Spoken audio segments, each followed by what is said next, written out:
This is going to be very brief. What I think is really important is that you understand that this is part of a series of lectures. We do 2 a term, sometimes 3 a term, and they're all recorded and they go onto the Oxbridge Network YouTube channel, and your Oxbridge coordinators should have the handle and also the password for that. But I will send it out again just to make sure that everybody's still got it. Okay, so if you want to access previous lectures, they're all on there. Now, the network, if you're in the 5th form, for example, you will actually come into this, the sphere of the network, in the lower 6th. And really what this is about is quite a few of the events are actually about making an experience for 6th formers, which doesn't just involve people that you know. We do host the Oxbridge Network events. There are a wide range of different kinds of things that we do, and it's an opportunity for you all to check out the competition, really, and hopefully talk to each other and understand what you're doing in the different disciplines. Now, some of you, if you're in the 5th form, will not have experienced some of the things that we do in the lower 6th, but I'm just going to talk a bit about some of the events that we have planned and are being planned for next term and this term. So tonight you will have had the blurb from Jane McCard about what this lecture is about, and I'm not going to steal her thunder. These are advance notice of some of the events that we've got on this term. On the 13th of June, there was a note that went out, it had 19th of June, but it is the 13th of June. We've got Dr. Will Carroll, and I'll give you the title and the blurb of that in a moment, but it's going to be in a similar format to the format that we've got today. The second thing is the Network Essay Prize. The deadline is the first Monday after half term. It's open to year 12. We don't make it open to year 11 because we know that you're concentrating on your GCSEs. So this is open to year 12, and there are monetary prizes that go with this. There are details of it, and I've just sent out the details again, having sent them out in January to all the coordinators, okay, the Oxbridge coordinators. If you hear beeps, then it's me letting people in through the waiting room, okay? So being planned and confirmed, we are thinking of getting an online admissions talk with Cambridge around about the 21st of June, but I know that Arden actually have their summer exams then, so we might change the date. There are going to be in-person admissions talks, so Cambridge personnel are actually going to be coming in person, and so you can ask as many questions as you like, and we will have the talk about admissions in September. There will be 2 student experience talks, and those are, we're confirming the dates at the moment, but I thought I'd give them to you, the ones that we're talking about, so that you've got an idea as to when those things might happen. We've got the interview exchange, which last year we had around about 100 and something students. And we're thinking that might be on the 14th of November. I'm just waiting for confirmation from all the schools that that is convenient. What that entails is you being interviewed by people you don't know, and so that gets rid of the rabbits in the headlights syndrome when you actually get into a proper Oxbridge interview. Cambridge are actually coming on the 5th of November to come and do an interview talk in person, so you can ask them as many questions as you like. And there are lots and lots of other events that we are planning at the moment. So it is actually quite an active network. All the teachers in the network actually participate in this as well. So it's not just about one school doing everything, it's all the schools helping, okay? I'm just going to move on to the 13th of June. This is what Dr. Carroll is going to be talking about. He's given us a catchy title, Lonely Lenses. and you can see what the talk is about. Okay, so hopefully it'll help broaden your perspectives and get you to think in a different way. So please make sure that you turn up for that. If you don't have details from your Oxbridge coordinator at school, if they possibly don't know about something, then please contact me direct, and that's my email address. Okay, I'm now going to pass over to Jane. Jane McCard is going to deliver the lecture. We are going to take questions at the end, okay? And there seem to be, oh, wait a minute, sorry. Somebody has been denied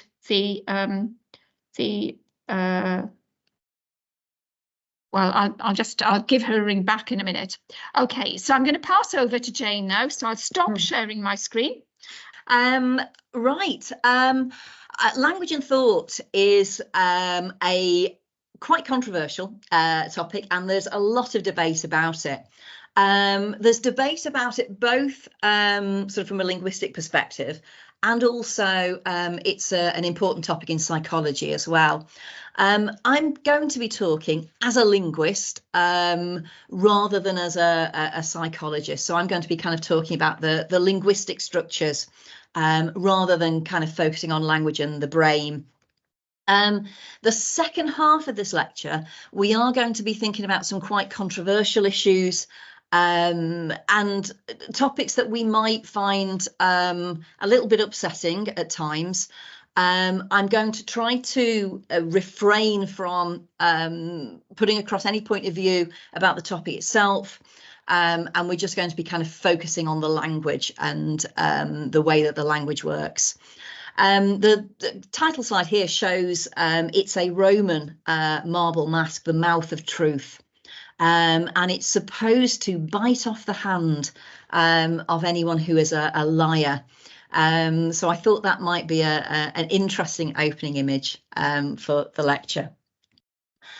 So I want you to start, if you can, by looking at your own forearm. If you can roll your sleeve up, then that's even better. And I want you to think about the bit of your body that goes from the very tip of your fingers right the way up your arm onto the inside of your elbow, that whole bit of your arm. Because I'm going to give you a new term for that little bit of your body. That is your athod. Your athod. So your athod stretches right from the tips of your fingers up onto the inside of your elbow. Now, prior to this lecture, you had no idea that you had athods, and now you do.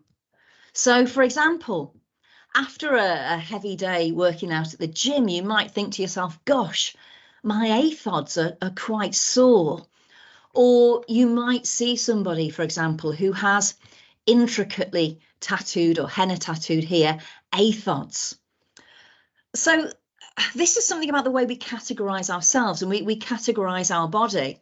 Before this point, you might have thought about having fingers and a palm and a wrist and a forearm, but you'd never considered those things being one unit, being an athod. Whereas now you have athods. Well, actually, you don't, because athods don't exist. It was a term that was made up by a science fiction writer to get her readership to think about the way that we categorize things. So athods don't really exist. But we're going to be thinking about the topics, these sorts of ideas about the words for things, the names for things, the categories that we have linguistically, and how they might affect the way that we think about our world. In the first part of the lecture, I'm going to talk about universalist and relativist positions. So our first position is the universalist position. And universalists argue that language is merely a vehicle for expressing the conceptual system which exists independently of it. So language is useful, but actually it's only a vehicle for our thoughts. Thought is the thing that determines language. And so all languages would represent the world in closely equivalent ways because we all kind of think as human beings. The second key approach is the relativist position. And relativists argue that concepts can only take shape if we are able to express them. Thinking depends crucially on language. So different language users with experience will experience and understand the world in different ways. I realise that this isn't the most recent version of my lecture. There's going to be a few typos on it, for which I apologise, but I'm not going to waste time by trying to switch them around. So we've got these two approaches then. One that says, well, language and thought are interconnected, but you know, we can think essentially without language. Language doesn't dictate the way we think. And the other approach argues that language does dictate the way we think. And we can see this possibly in this. I don't know if you've ever come across this idea that there are words in different languages that we don't quite have in English in order to express them. And so we've got sprezzatura. That's a word from Italian, and it means an effortless, nonchalant, leisurely masterfulness. Bocchetto, this is a great word. It's Japanese, and it's the act of gazing vacantly into the distance without thinking. Ilunga. Ilunga is a word from the Shiluba language in the Republic of Congo, and it's got a very specific meaning. It means a person who is ready to forgive any transgression a first time, and then to tolerate it a second time, but never for a third time. Fernweh is a German word, and it's the opposite of homesickness. It means a longing to go somewhere that you've never been. And another of my favourite words is from Old English, the language that was spoken in England before the Norman conquest, which is uthkere. And that is the pre-dawn angst that you might feel when you kind of wake up just before dawn in those last hours of darkness. So these are all words that exist in other languages, but we don't quite have words for in English. And this is kind of one of the premises of this idea of linguistic determinism or linguistic relativism, that we don't quite see the world in the same way because our languages are different. And you may have come across before this idea of these different Eskimo words for snow. This idea that people who live in the Arctic have a different perception of snow than people who don't, because they have all of these different words for snow. And I won't read through all the words there, but you can see that we've got, you know, different words for snowflake, for snow floating on water, for fine snow or kind of sleety snow. And so these are all ideas about the fact that language might dictate the way that we think. And a key linguist connected with linguistic determinism is someone called Benjamin Lee Whorf. And Benjamin Lee Whorf didn't start out as a linguist, actually. He started out, he studied chemistry, and he actually started out as a fire safety inspector. And what he noticed, he inspected premises which would have petrol cans, oil cans like the ones that are pictured there. What he noticed is that people who worked with these cans were very careful with them when they were full. But once they were labelled empty, their attitude to them changed significantly, even though an empty oil can can actually be just as dangerous, if not more dangerous, than a full one, because it's still got these easily inflammable vapours. But Whorf actually noticed that people would even go so far as smoking around these empty cans, because that word empty signified to them that it was a very different object than one that was full. And he decided that the language that we use actually affects our habitual behaviour. And Benjamin Lee Whorf studied under another linguist called Edward Sapir, and between them they came up with what is now known as the Sapir-Whorf hypothesis, this idea that language determines the way that we think. And Whorf studied a lot of Native American, or we might say First Nation American languages. And he found that there were significant differences to English. In the Navajo language, for example, there are lots of words to do with geometrical arrangements. So over 100 words related to lines of various colours, shapes, configurations. So you have a single word, for example, to express a group of parallel white lines running off into the distance. Really complex concept to be able to express in English. A single word in this Native American language. He also noticed that their place names are overwhelmingly geometric in nature. So there's a picture there of a place that is referred to in English as Elephant's Feet. And in Navajo, that is translated as two rocks standing vertically parallel in a reciprocal relationship to each other.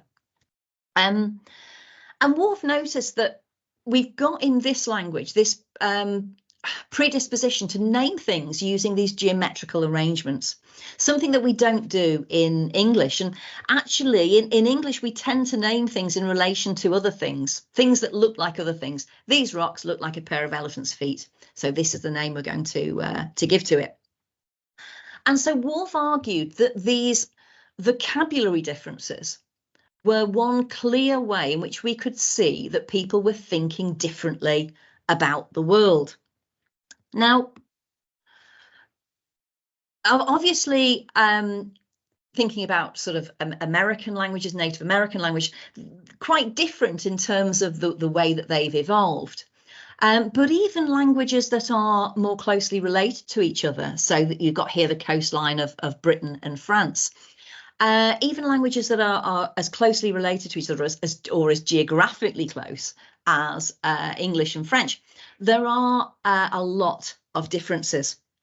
So, for example, you might think linguistic differences, this sounds like balls. And you're right, it does, because the French have several words for balls. And in English, we only have the one word. And yet that one word can be translated in different ways in French. The French also have a distinction between a riviera, which is a river that flows into another river, and a fleuve, which is a river that flows into the sea.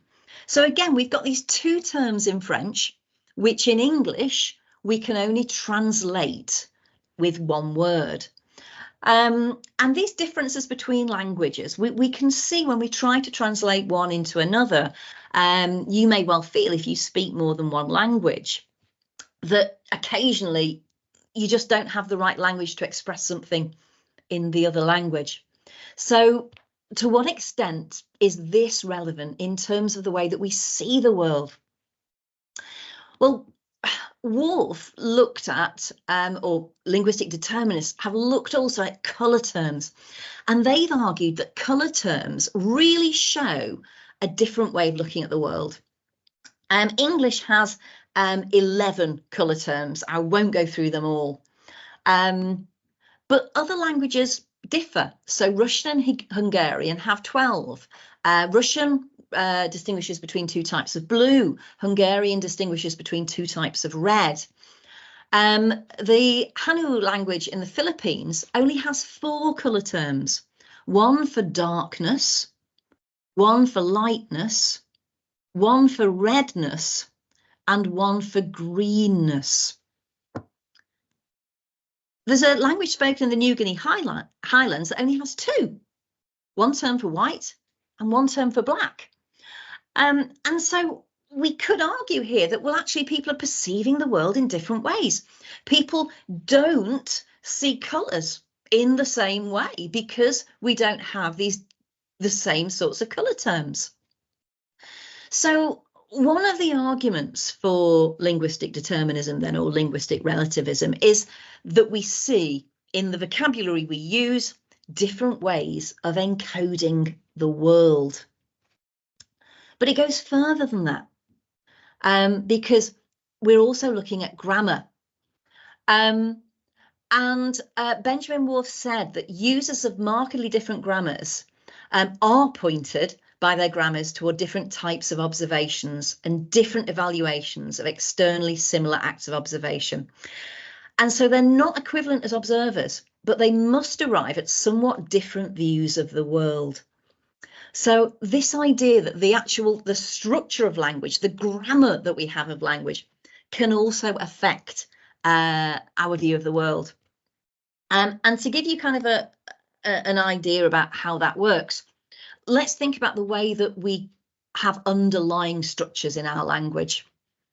So if we think about tense, English provides for at least two tenses, present and past. There's some argument about whether, we actually construct a future tense or whether we use verbs, what we call modal verbs. I might do this, I will do this, in order to talk about the future. Hopi, which is another Native American language, seems to have no tenses at all. Instead, their verb forms distinguish between what is subjective and what is objective. The subjective form includes both the future, but also everything that is mental. And there doesn't seem to be any distinction between present and past. So we've got this idea about tense then that seems to perhaps indicate different ways of thinking about time. And Hopi does not distinguish between distance in time and distance in space. These concepts seem to be expressed in the same way. Instead, if we're thinking about verbs, verb inflections indicate duration and repetition. So we have the verb roya, it makes a turn, and royayata, it is rotating. Rippy, it gives a flash, and ripbita, it is sparkling. So there's this idea of a one-off action and a repeated action, or an action that occurs for a duration. And that's kind of a different way of thinking about the past, because Wolfe argues that Hopi speakers see things as aspects of a single activity that English speakers would see in a different way. So we might, for example, see taking a step and going for a walk as two quite different things, whereas a Hopi speaker would see them as the same. One is just simply a repeated action of the first. So differences between language may be found in the way that they're structurally patterned to handle basic notions. So these things like time, cause and effect, agency, spatial relations. Does this then mean that we perceive the world differently? Well, there's been significant debate about this issue, and it is possible that Wolfe over-exaggerated these differences in languages. So we've talked about colour and the fact that, different languages have different colour terms.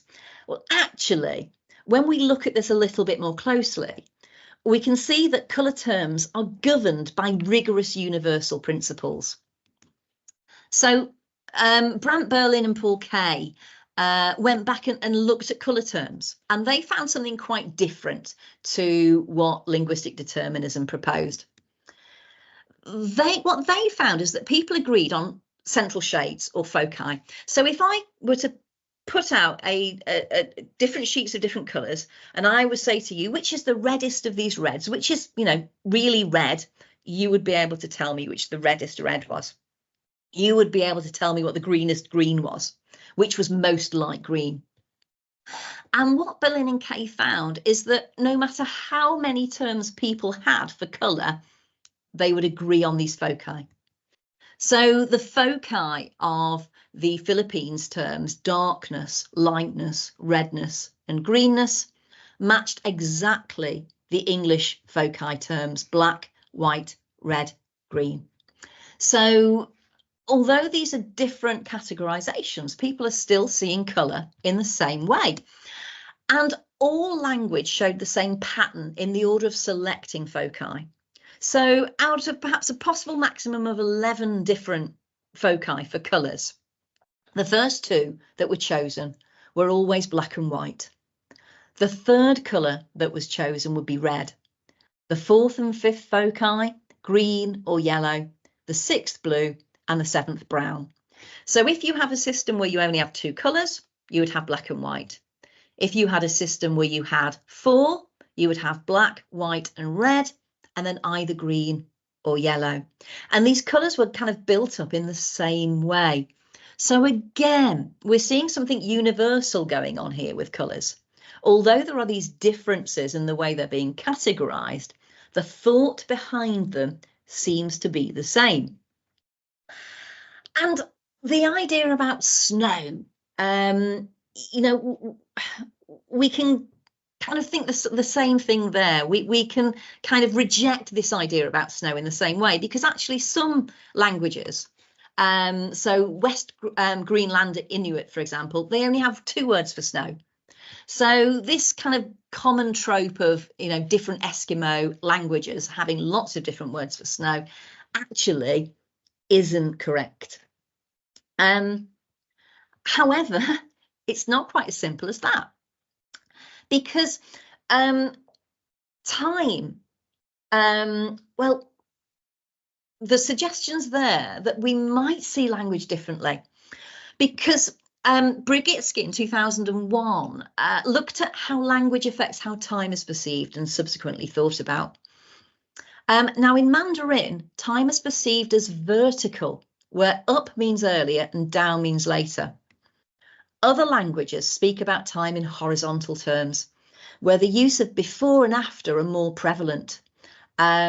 So for English, for example, I think we think about time horizontally, don't we? We think about kind of a line stretching out into the future rather than a line going up in the air.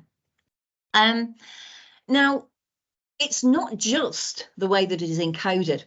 What Brzezinski found is that the horizontal perception of time apparently enables people to think about statements and come up with conclusions more quickly than for those people who think about time vertically. So are these differences, these ways of encoding time, perhaps an indication that there are some ideas about thought and the way that the language we use encodes the way that we think? So overall, what we've got here is, you know, a really controversial topic that is still widely debated. Language and thought. Well, can we only experience that for which our native language provides explicit categories and distinctions? It's a difficult question to answer. Evidence to establish uncontroversially these supposed differences in experience and understanding are difficult to come by. Language is not an absolute straitjacket. It doesn't totally constrain our ways of seeing and experiencing.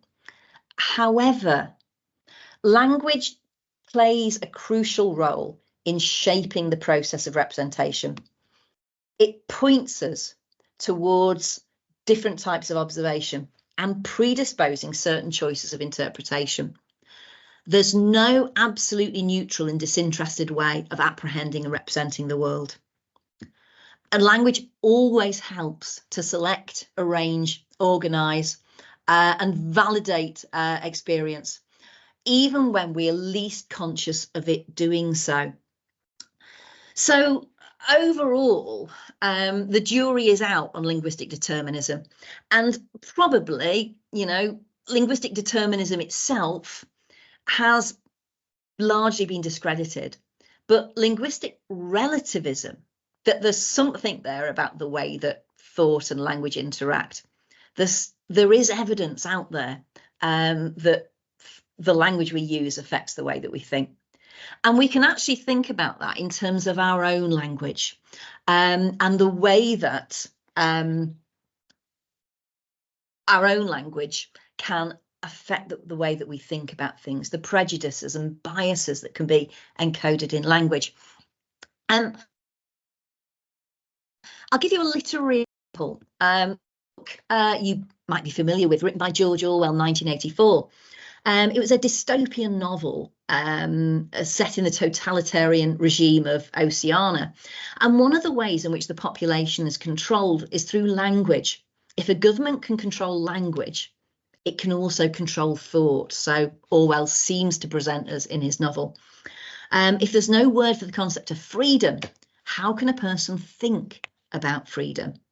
1984 still has, significant cultural impact. If you think about the Channel 4 programme Big Brother, that is where that concept comes from, Orwell's novel. At the end of Orwell's novel, there is an appendix in which he sets out the principles of Newspeak.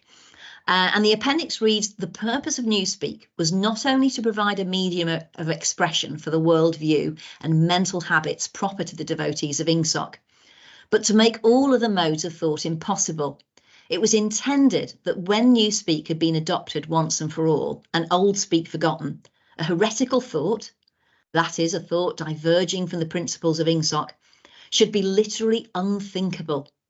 This was done by the invention of new words, but chiefly by eliminating undesirable words and by stripping such words as remained of unorthodox meanings.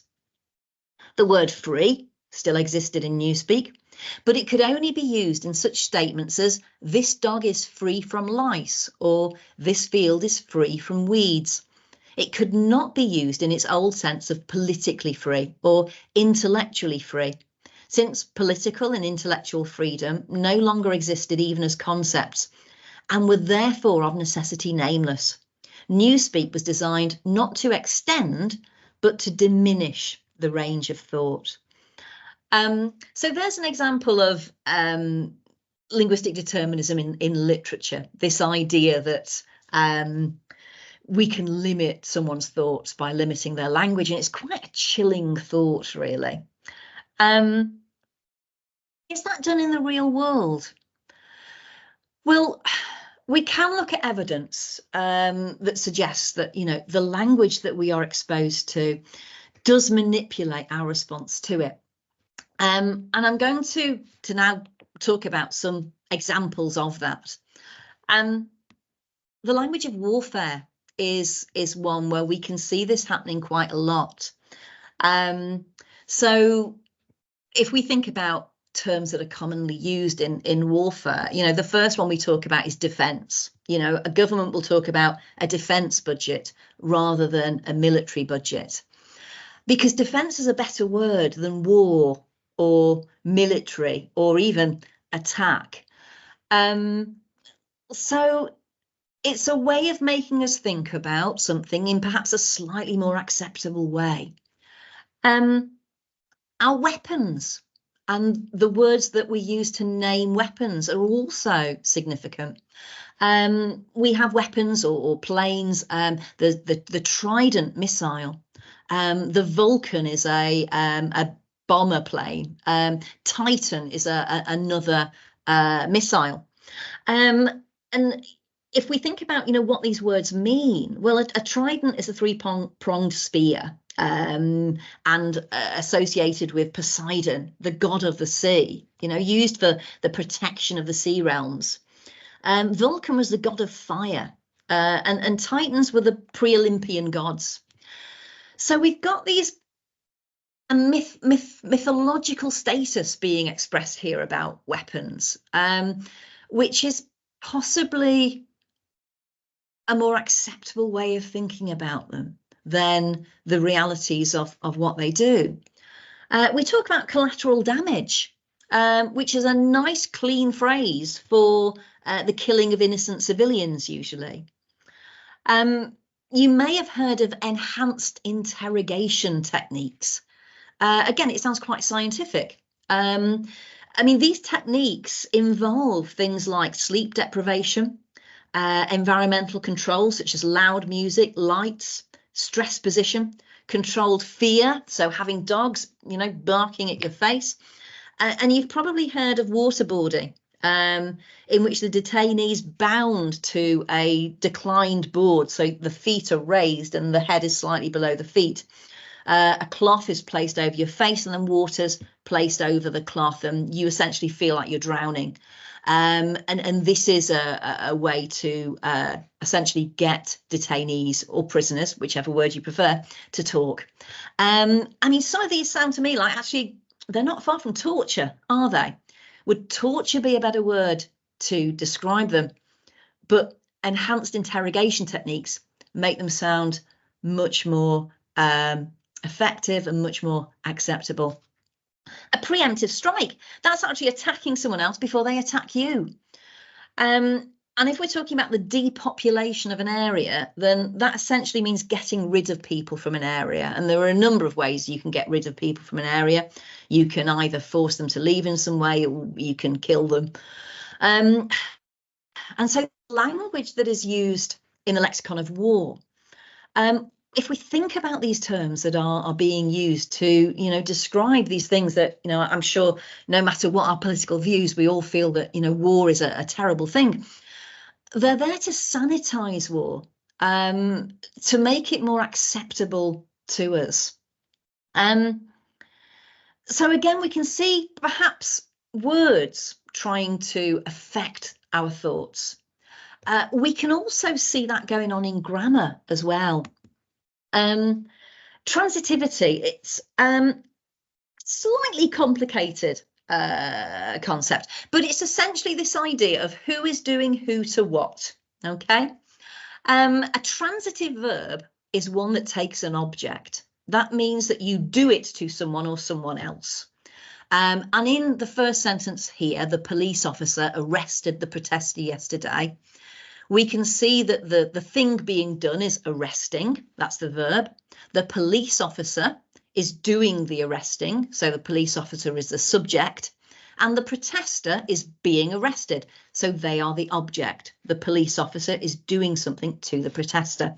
So the police officer is our grammatical subject here. And we can also call it the agent or the doer. And the protester is the grammatical object. We can also call it the affected, the done to. In English, there's another way that we can structure our sentences, and that is by using what we call the passive voice. It involves switching round the object, the subject and object, or the agent and affected.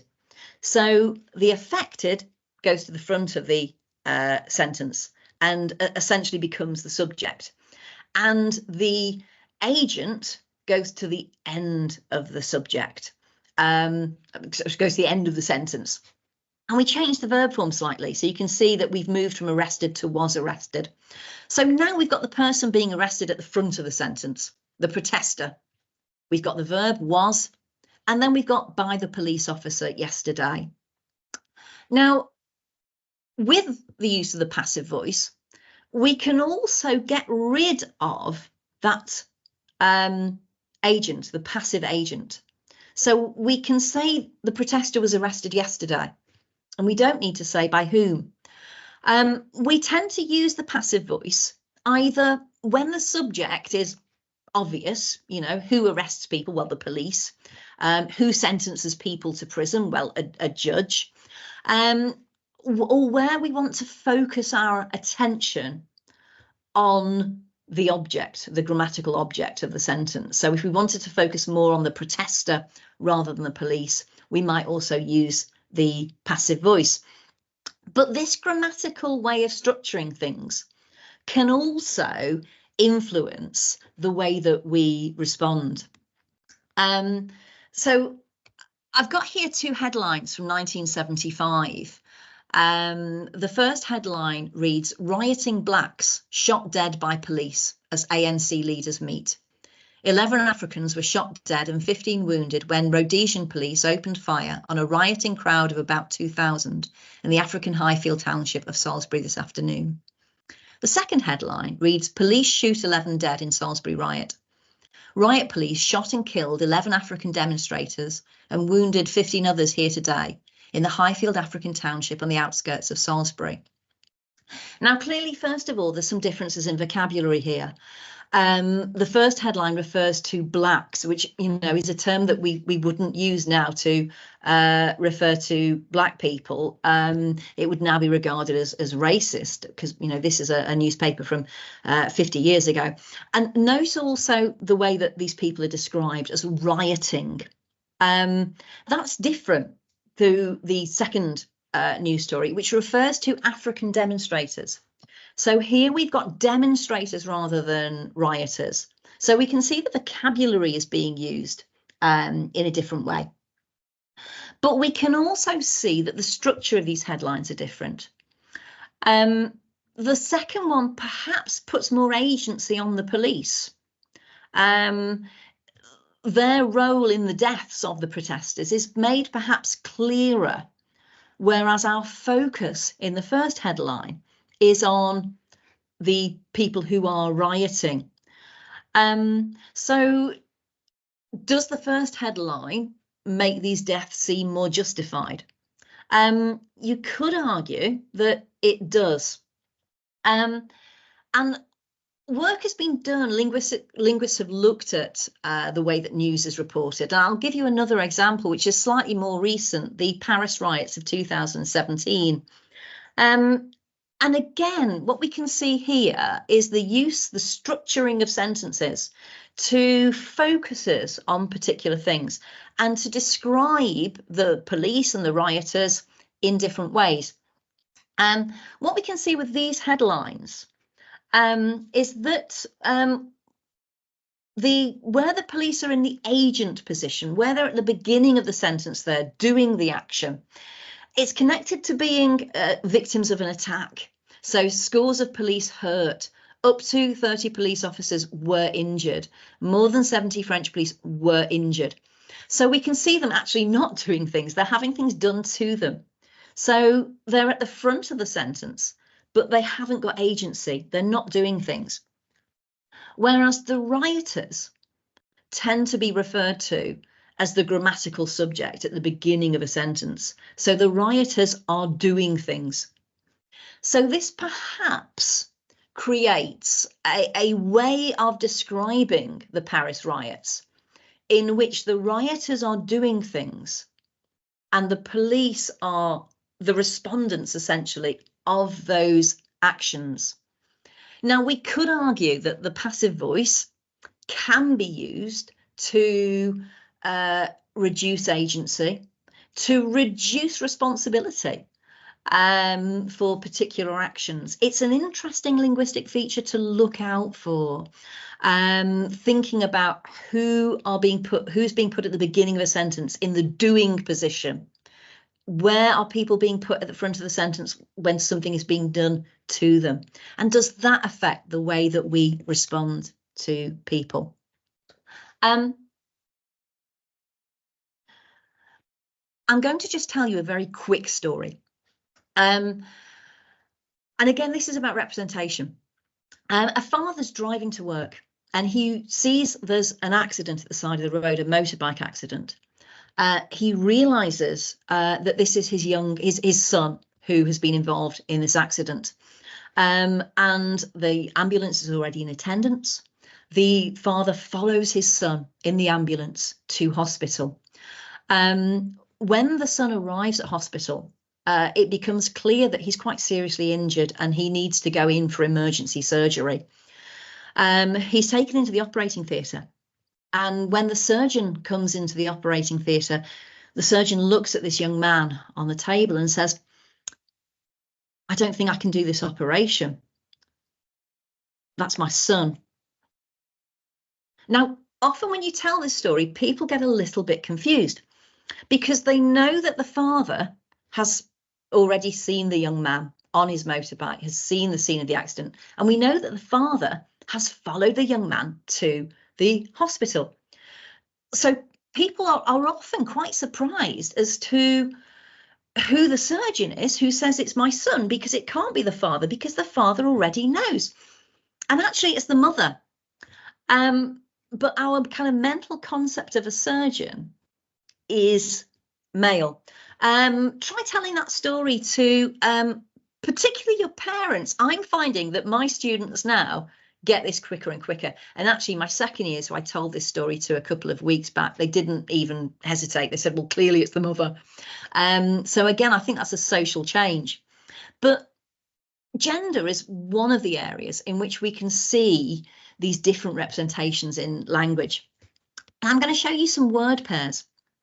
In blue, traditional blue for male and traditionally pink for female, we've got master versus mistress, bachelor versus spinster, waiter versus waitress, and sir versus madam.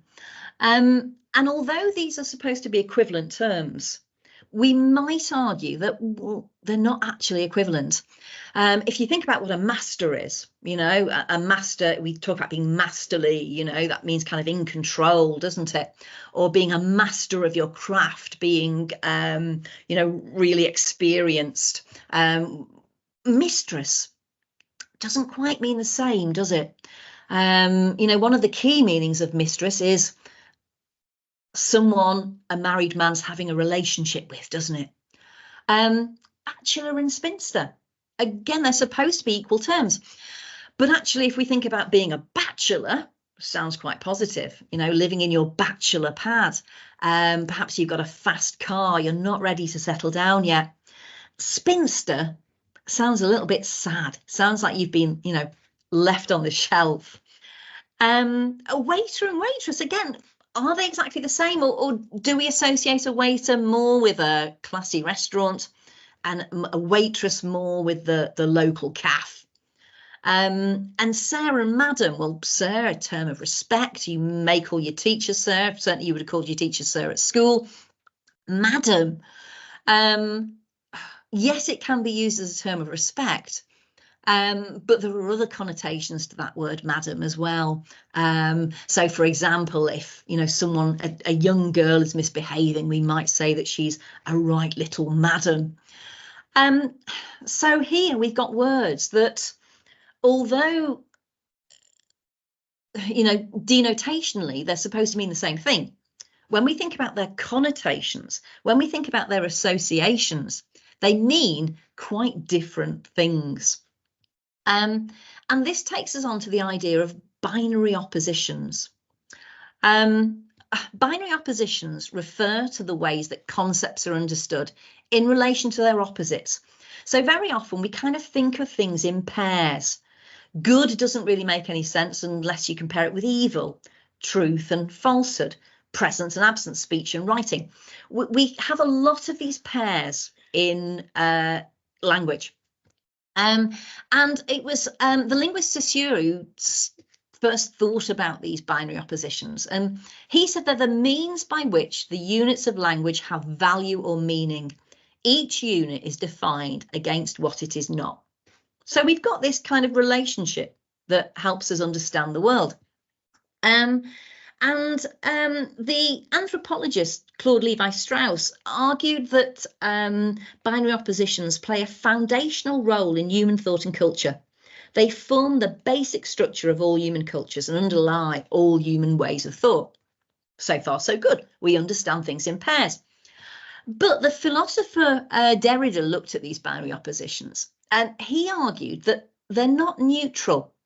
They involve a hierarchy. And generally, one term is considered privileged or superior to the other. So obviously, you know, with good and evil, we can see that really clearly. With truth and falsehood, we can see that really clearly. But we tend to do this subconsciously with all of our binary oppositions.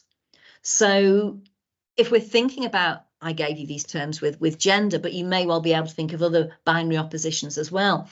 We tend to privilege one as better than the other. And again, this is a way in which our language and thought, you know, can be complicated, can have effects on the way that we see the world.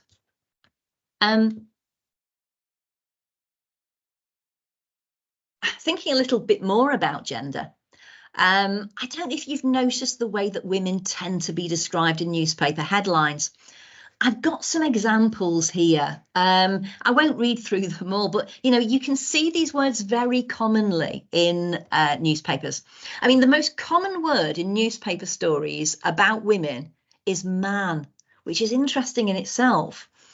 But the vocabulary to describe women in newspaper headlines, we often get these words like flaunting, showcasing, putting on a display. Women are often described as being seen, as something to look at. And these are headlines that you don't get in the same way about men. And we just kind of accept them because we're used to seeing this sort of language. But actually, these words, flaunting, showing off, a jaw-dropping display, they're suggesting that we consider women in a particular way, that we categorize people in different ways according to whether they're male or female. And you probably don't remember this newspaper headline from the Daily Mail, which was "Never mind Brexit, who won Legsit?" And it was about a meeting between Nicola Sturgeon and Theresa May. And I couldn't imagine male politicians being described in the same way. I don't think I've read any articles about Rishi Sunak's legs recently. So if we think about, the way that gender, we consider gender in society, language plays an important role in kind of shaping our responses. The words that we are exposed to do have this role in conditioning us to think about men and women in particular ways. We may argue that language is simply reinforcing society's stereotypes, but is language itself being used to reinforce those stereotypes? Another issue that has been increasingly controversial in recent times is migration. And again, we see the way that migration is reported in the news as changing. The University of Oxford has the Migration Observatory. They published some very interesting papers about migration, about newspaper reports and so forth, the way that it's described. And they found some really interesting things. From 2009 onwards, they've noticed that there's been an apparent change in how immigration is discussed. So there's been a significant decline in the discussion of the legal status of migrants, whether they are legal or illegal migrants, and an increase in the focus on the scale of migration instead. And when the press explicitly described immigrants and migrants during 2006 to 2015, 3 out of 10 times it was with the word illegal. When papers mention either EU or illegal immigration, they tend to focus on perceived problems rather than achievements. And this graph, this bar chart, kind of shows you the keywords that are being used to describe migration. You can see the top 10 modifiers there. And the biggest one there is mass migration. And there are also words there which, are kind of almost synonyms really for mass. So you've got high, large scale, uncontrolled. So again, is the language that's being used here doing something to condition our response? What we think about migration, it is irrelevant really when we're not thinking about the issue itself. We're thinking about the way that it is described. And again, if we think about some of the ways in which headlines focus on migration, here are two. Oh no, hang on, I'm not onto the 2 examples yet. I'm onto the Nature report. Yeah, what effect does it have? Well, in 2001, Nature published an article, and you can read the article online. It's available online. But is it just reflecting increased concern with migration in society, or is it doing something to kind of affect the way we feel about it? Now, they found that negative media portrayals of immigrants increase in-group favoritism and hostile physiological and emotional reactions. So negative media portrayals of immigrants actually increase the testosterone cortisol ratio, which is a proxy for proneness to social aggression. And negative media depiction of immigration increase prejudice and mistrust towards immigrants and the likelihood of anti-immigrant party voting.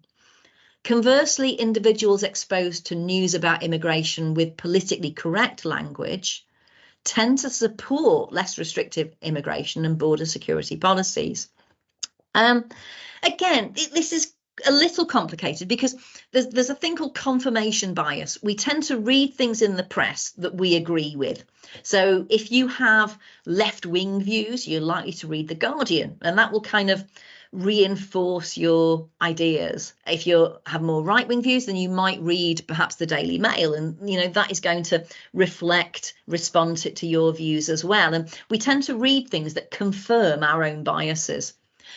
So we could argue that this is just about confirmation bias, but it's interesting that it actually has a physical effect upon us, the language that we actually read. And I've got two examples of quite, emotionally hard-hitting headlines about immigration.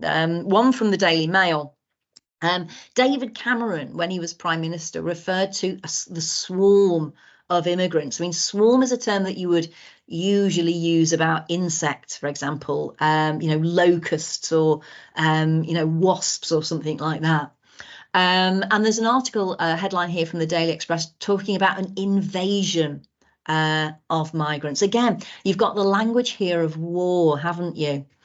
Again, this isn't about the issue of migration itself, but it's looking at the way that these words, if we think about the connotations of these quite emotive, we might almost argue sensationalist words. Are they making us think, do we then associate this idea of migration with a swarm, something that is uncontrolled?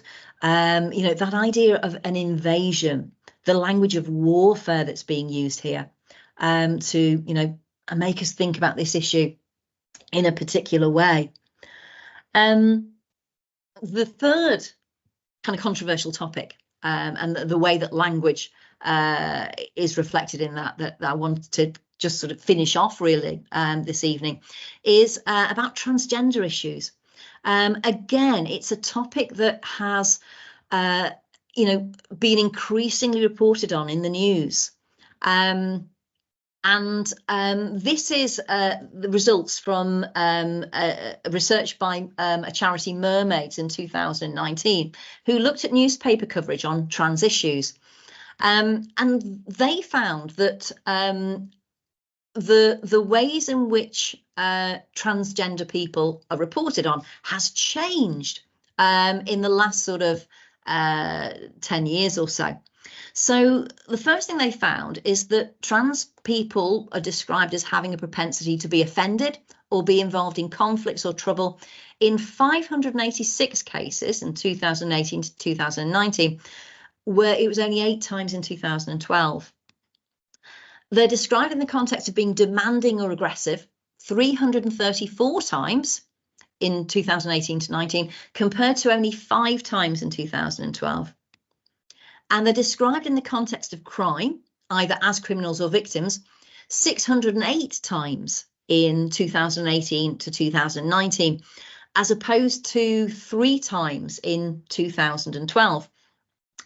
Now, you could argue that some of this is the fact that actually there are more news stories about trans people now than there were in 2012. But are we seeing language being used to condition our responses in particular ways? I think thinking about the language that is being used when you're looking at an issue is really, really important. We need to think about the connotations of words. And, this is exactly the same in the left-wing press as in the right-wing press. With any argument that's being made to you, it's important to think about, am I being conditioned to think in a particular way here? Are these pointing us to different types of observation? is the language here they're disposing us to, particular choices of interpretation. I think it's also important to think about the power of language, and the fact that language choices can have real world consequences. And this is the story about Lucy Meadows. Lucy Meadows was a transgender primary school teacher. She was born male. She was called Nathan Upton. And in her early 30s, she decided to transition. And she did so over the Christmas holiday. And the school that she worked at sent out a letter. Mr. Upton has recently made a significant change in his life and will be transitioning to live as a woman. After the Christmas break, she will return to work as Miss Meadows. Now, the letter was picked up by the press, and it was written about extensively. And you've got an example here of one of the articles. Richard Littlejohn in the Daily Mail wrote an opinion piece. He's not only in the wrong body, he's in the wrong job. And this piece criticised the career choice of a primary school teacher. But I think what's interesting in the language here is that Littlejohn has chosen to use the masculine pronouns. And I think that's a way of signalling your ideas about something. Littlejohn wouldn't choose to use the pronouns that at this point Lucy Meadows wanted to be used. Is that a massive significant thing? Using are pronouns so important? Well, again, we do see here language shaping the process of representation by pointing us to different types of observation, predisposing certain choices of interpretation. This idea that someone who identifies as a trans woman is really a man. Now, I'm not going to talk about, the issue of transgender. I know there's a lot of debate about it in the press, but what we've got here is the linguistic point of using particular pronouns, about writing about an issue in a particular way.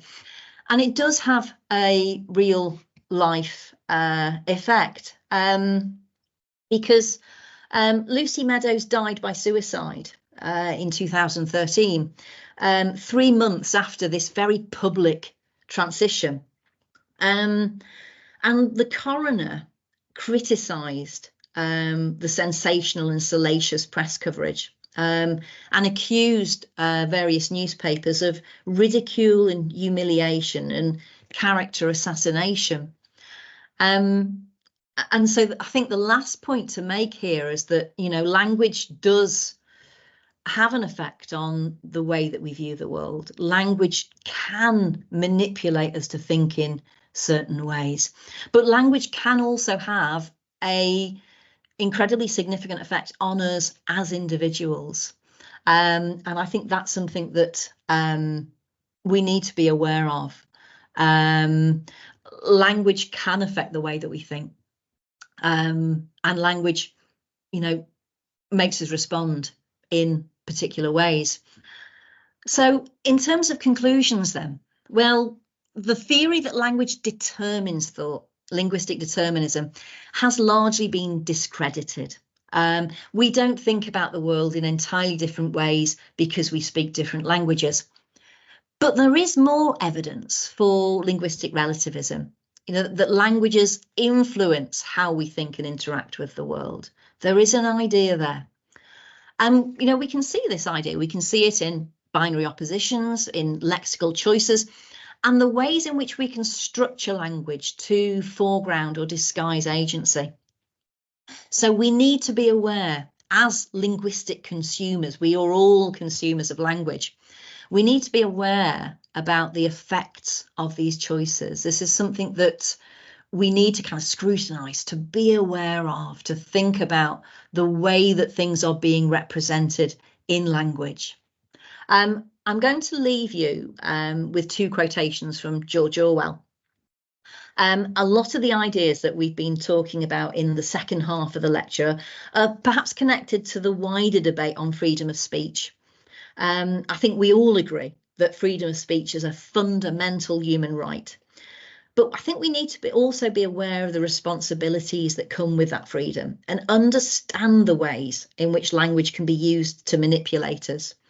So in an unused preface to Animal Farm, another of Orwell's novels, he said, if liberty means anything at all, it means the right to tell people what they do not want to hear.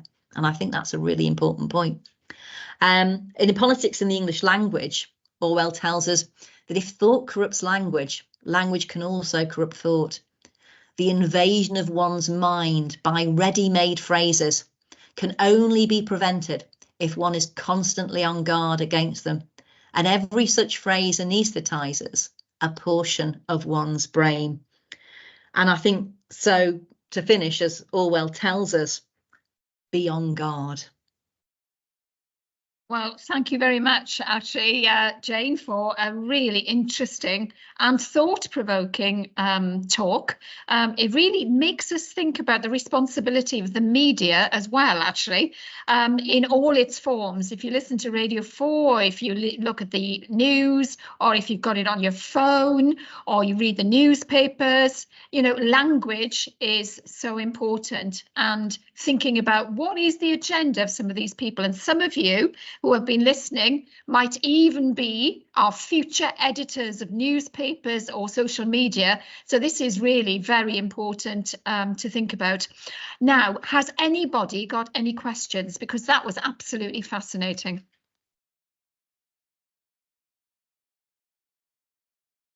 I might have stunned everyone into silence. I don't know. Oh, yes. Now then, we've got Mr. MacArthur's going to ask a question. Go on then, Mr. MacArthur. Well, I've got a question, but obviously hoping that there's one in the chat. I wonder whether you might want to take that one first. Yes. Come to me later. I can have my time, obviously, as a teacher in the room, but yeah, should ask first. You can hang on a minute. I'm just going to have a look at the chat one. Yeah. Yeah. Oh, where's it gone? Yes. Oh, wait a minute. There you go. Right. No, it actually says, thank you for this lecture. I'd already done some research on this subject. Oh, excellent. Oh, fantastic. Yeah, so this is from Max Battersby. Yeah. If you've got a question, Max, if you've already done some research, we'd be very happy to take it. But or Max, if there's something that you can add, something else that you were researching that you thought was particularly interesting, it'd be really interesting to hear from you as well. Mm-hmm. Yes, so have a think about that, Max. If you want to type up anything on the chat, that's absolutely fine. Mr. MacArthur, should we deal with your question? I've got loads actually, but oh, gosh. I'm not going to monopolise, because I think this is for students and for anybody who's in the audience actually, and that includes you, Mr. MacArthur. So please pose your question. Yeah, I was really interested in the whole of that lecture. Really fascinating. One question that sort of goes back to the development of language and the way that it sort of constrains us depending on what language you speak as our native language might be, how do our ideas about linguistic relativism, linguistic determinism interact with evolution of that language? So English is not a static thing. How does that interact? And the other question that I had related to the second half of your lecture is, do you think there's any difference in languages which have gender built into the grammar that English speakers don't necessarily pay attention to? So on the one half, how does language development affect any of the things you've been talking about? And secondly, how does grammatical gender play into some of the gender things that you're talking about in the second half of your lecture? Mr. MacArthur's stolen some of my questions. Go on. Yes. Well, in answer to your first question, I mean, this is actually something that but people who argue against linguistic determinism, linguistic relativism, highlight that actually we don't have one language. There are lots of different varieties of that language.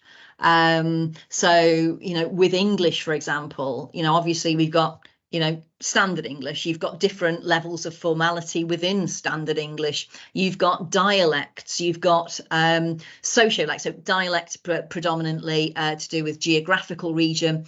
A more kind of recent term is sociolect, which links this idea of language being related to socioeconomic class as well as to region. You've also got things like slang, an age-related variation. I was watching the National Theatre version of Othello a couple of months ago.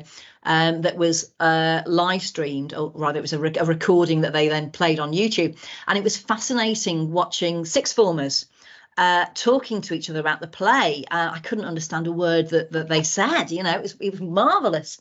And, I think this idea that, well, actually language isn't static, it is part of the argument that, it attempts to disprove determinism, that if everything was fixed, then language wouldn't be able to change. And we know that language has changed incredibly over time. If we think about English language, then things like, if we think about sort of semantic shift, so the word the word knight used to simply mean a servant, whereas now the word knight has much more positive connotations. The word silly has gained kind of pejorative meaning now. It used to mean innocent. It came from the word seli, which was related to holy. The word nice is far more positive than it used to be. And so if our thought processes are so encoded by language, then language wouldn't be able to change. And you're absolutely right that a language isn't one thing. There are all these different dialects, and so languages aren't static entities. And so that argues about the fact that, well, language can't dictate thought, because if it does, then how can language ever change at all? Absolutely, yeah. There is a question from Max here as well. Yes. So we can pose that in a minute. Do you want to continue, Jane, before we answer that question? Yeah, just to say very briefly about gender built into language, because my linguistic background is in teaching English language. I haven't done a huge amount of research into the differences between gendered languages and English and languages that don't have a grammatical gender. I know there is work on that, but I can't really answer that question myself. That's possibly something that people could go away and have a little read about. Yeah. That would be interesting, wouldn't it? Actually, yeah, that would be very interesting. Yeah. Shall we get on with yes, Max's question? He says, do you think that if a language does not have a specific word for something, can we still understand the concept? I think that's a really interesting question, isn't it? And I would say yes, absolutely yes. Because if we look at those words for snow, that idea of, in these different Eskimo or Inuit languages, we have all these different words of snow, and that shows that we just can't understand. Well, actually, we can express concepts in a slightly clunkier way, perhaps. Not quite as eloquently or gracefully as one word or one kind of phoneme, a unit of meaning. But we can still, talk about different types of snow. Well, this is really kind of dry, powdery snow. I can still, tell the difference between dry, powdery snow and slush, even if, I haven't got a single word for it. So I think it's a really interesting idea, Max. I would argue that, yes, you can. Although I think there is perhaps some subtlety lost there, because I know sometimes if you are bilingual, sometimes using a construction in one language just isn't as good as using a word in another language. And I think that's a problem that people who do translations do have, particularly as some words can be translated in slightly different ways. And I know it's something that people who translate have to be aware of, that perhaps there are certain nuances of meaning that are more difficult to get, but I would argue that generally, you know, even if we haven't got a single word for something, we can still understand a concept. Is that what you would kind of think, Max, from the research you've done? You can no, he's still here. You can undo your yes, he says. Yes. Yeah. Okay. Anybody got any other questions? Put your hand up if you have, or write it into the chat. It is 6:20, so I don't know whether we should. Well, I think we should wind up now. Jane, I will pose my questions to you outside of this forum, because I don't want to keep people this evening. It is a Monday night and it's beginning of the week, and I know people are tired already. So thank you very much to Jane. Would you like to show your oh, Mariam is typing. I don't know if she's got a question. Have you got a question, Mariam? Let's have a look. She's typing still, so there might be a question, or she might be showing her appreciation. I don't know. So we'll have to see. That's putting pressure on her. I can't really, I can't see here actually. No, she is typing. If there's a question that comes as a final one, that would be wonderful. It looks as if she's spending quite a bit of time typing, so I'm Is there assuming... a question that you've got, Dr. Foster, whilst we wait? Yes. No.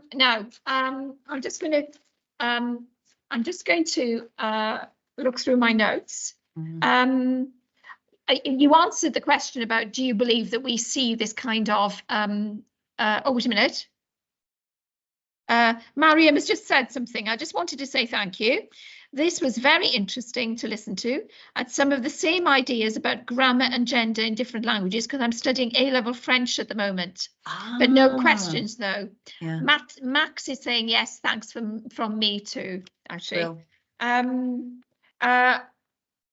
I had written, which Mr. MacArthur, I think, has picked up. How do you reconcile one language when it's being taken over by another?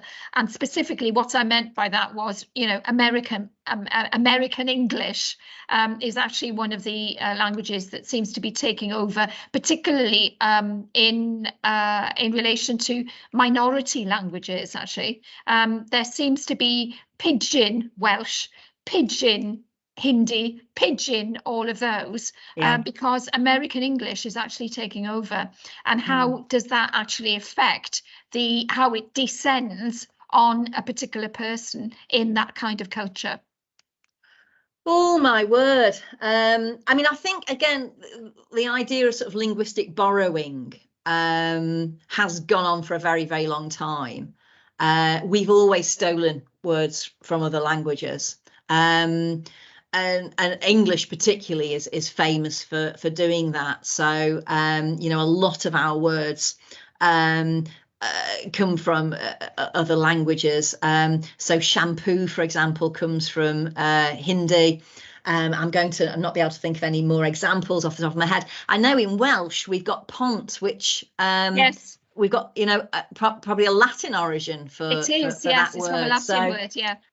The idea of borrowing has, you know, had a long history, and I think it's to do with cultural influence as well, isn't it? You know, so, you know, if you think about the influence of English during the British Empire, I think, you know, again, whatever your ideas about the British Empire are, you know, the influence of English during that time was absolutely immense on the languages, on the countries that, you know, were part of the empire.